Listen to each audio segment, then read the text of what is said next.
to you by Sensodyne K.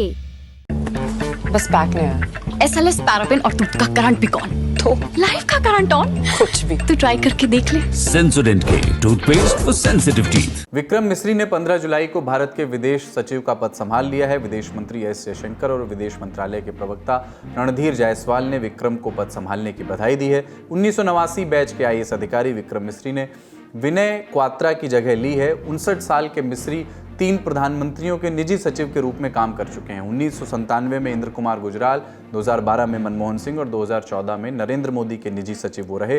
उनके career के बारे में संक्षेप में आपको बता देते हैं। अप्रैल 1997 से मार्च 1998 तक मिस्री ने गुजराल के निजी सचिव के रूप में काम किया।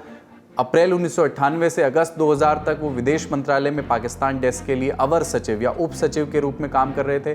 फिर नवंबर 2006 से सितंबर 2008 तक मिस्री तत्कालीन विदेश मंत्री प्रणब मुखर्जी के ऑफिस के निदेशक थे।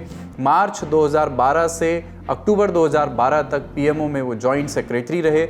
अक्टूबर 2012 से मई 2014 तक तत्कालीन प्रधानमंत्री डॉक्टर मनमोहन सिंह के निजी सचिव वो रहे।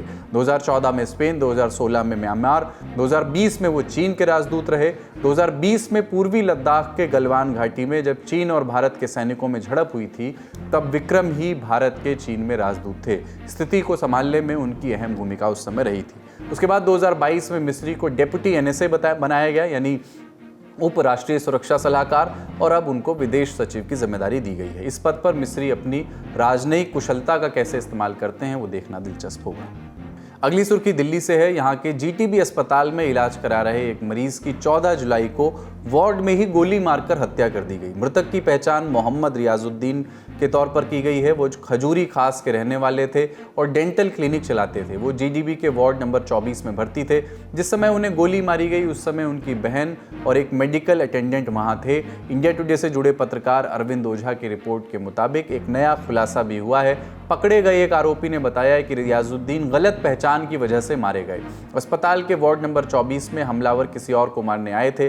जिस मरीज को मारने आए थे वो कथित तौर पर अपराधी था। उसका नाम वसीम बताया जा रहा है। आपसी दुश्मनी में ही उसे कुछ लोग मारने आए थे, लेकिन गलत पहचान के चलते रियाजुद्दीन को मार दिया। पुलिस ने 2 शूटरों को पकड़ लिया है। पता चला है कि ये शूटर्स हाशिम बाबा के लिए काम करते थे।